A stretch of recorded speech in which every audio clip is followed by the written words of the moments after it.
Hey, welcome to another coach video tip. I'm Dan Foster, the Chief Operating Officer and an executive coach here at Building Champions. And today I am joined by my good friend and executive coach, as well as our VP of Content, Todd Mosetter. Todd, it's great to be with you, bud. Excited for the conversation. Thanks for having me, Dan. Absolutely. Hey, we're going to be talking today about agility and adaptability in leadership. So, Todd, let's start with the big picture. Why are these such essential traits for leaders today? Well, I think we've all experienced it firsthand, Dan. Change is faster than ever. So what used to shift over years now moves in months, Yeah. sometimes even weeks. So leaders who can't adjust, well, they end up protecting the past while the future passes them by. I Ooh. mean, it's hard. Yeah. Agility is making decisions with incomplete information, but still moving forward. And adaptability is learning quickly, keeping what works and letting go of what doesn't. Without both, you are leading yesterday's organization in today's market. Oh, that's good, man. I love that. So when we talk about adaptability as something reactive sometimes, right? It's responding to change. But I think we've seen great leaders that are really more proactive in how they approach it. So how do you see leaders practically and proactively just hitting adaptability that way? Well, you said it well, Dan. The best leaders we work with, well, they don't wait for change, they actively look for it. Yeah. So they're constantly scanning the horizon, asking themselves what's next before they're forced to. So they Mm, test and they experiment. They know that progress always beats perfection. So mm. to answer your question, in practice, that means they make shorter decision cycles. They Okay. have regular check-ins with their team to see what's shifting, and Hmm. they have small, low-risk experiments. They really have a goal. They want to create a culture of agility where they model curiosity and reward small adjustments, Yeah. not just flawless execution. Okay, good. I love that. You're taking the emphasis away from trying to be perfect and really bringing giving people the freedom to make mistakes, to try things, be curious, adapt, change, but measure quickly, right? Mhm. Don't just wait to Yeah, see if you made the wrong choice. You want to address that right away. yeah. A half-baked plan is better than a perfect one you never execute. Yeah, that's good. That's good. Okay, man. So when you think about some of the leaders that you coach, what are some of the common roadblocks that just prevent them from being more agile, more adaptable, and how can we overcome those? Yeah, great question. Three big ones come to mind. Okay. Comfort. We get attached to what's familiar. Mm-hmm. Fear. We worry about being wrong or looking indecisive or uncertain. And there's just overload. I mean, we're so busy, we don't see the big picture. Mm-hmm. So if you want to overcome them, well, the fix starts with self awareness. I actually have to name what's holding me back. Yeah. And if I'm afraid, well, then work to shrink the risk.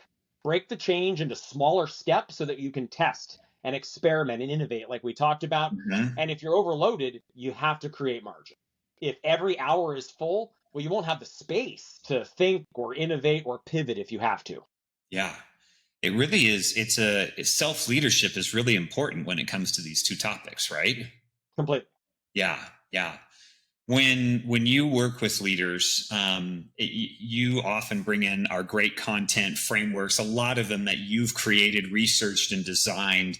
Are there any best practices or strategies that you think can help a leader grow in this area, Todd? Yeah, I mean, there's lots of tools and resources out there. I think number one thing is you actually are intentionally doing something. Yeah. But I see our clients use two more often than not, and they're very successful. The first is simple, an after action review. So Mm, anytime you wrap up a project, a decision, or even a key moment, take 10 minutes with your team and ask yourself what worked, what didn't, and what will we do different next time?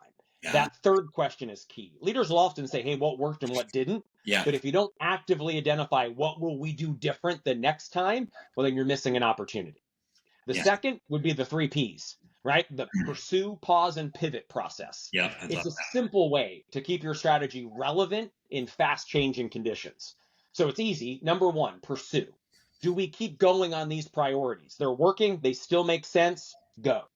Do we need to pause? Hey, we need to hit the brakes for now. That for Hmm. now is key. You're not walking away forever, but there are Right. things that maybe aren't as urgent given new information or they're not producing the results. So we're going to pause. And then last, do we need to pivot anything? right? We need to adjust things that still matter, but they might need a new approach or something different to succeed. Yep. When you run that process regularly, monthly, maybe quarterly, well, you stop wasting energy on what's not working. Yep. So you free up capacity to act on what matters most. Yeah, I love that, Todd. And you've done such a great job bringing that into our leadership team. And I love that aspect of it. The first thing you said really requires, though, a leader to be intentional with their team, right? About asking those questions, especially that last one that you mentioned there. It can't just be, like you said, meeting's over. Okay, what could we do different? You know, that it's like, no, let's be intentional. Let's spend some time actually talking about these.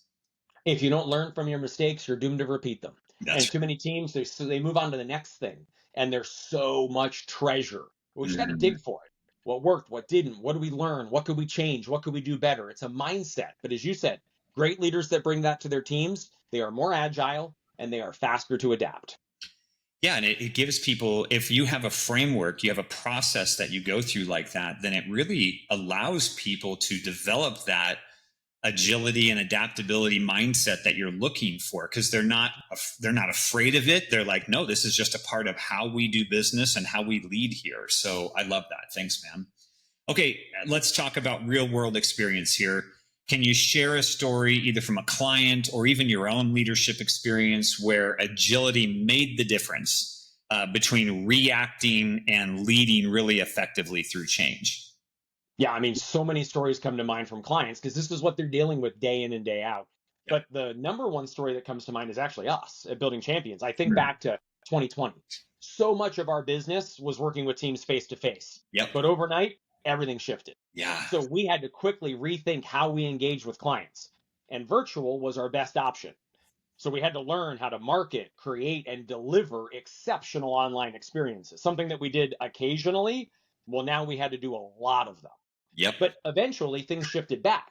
So we had to find a new balance. So Mm-hmm. during that season, and even today, we need to constantly reevaluate our strategy and continue to adapt and stay agile. What do our clients actually need? Not just what are we good at and what do we do, but what do they need? And really, that's the name of the game in today's environment. Yeah, I love it. I love it. I remember, man, those going through those years with you and us adapting and being really agile was key. But I loved how you finished there. If you're not taking the time as a leader to get the perspective of your clients or your customers, finding out what they actually need, you're missing out and your strategy could be flawed. And it could be just focused on, like you said, what we've always done, what we're best at, something like that, and not really addressing that perspective. Thanks, man. That was really good. Well, hey, if you're listening to this and you want to grow in your agility or you want to help your team navigate change more effectively, we'd love to walk alongside you. Visit us at buildingchampions.com. You can connect with us on LinkedIn, and you can connect with Todd on LinkedIn as well if you want to learn more. So thanks for watching, and we'll see you next time.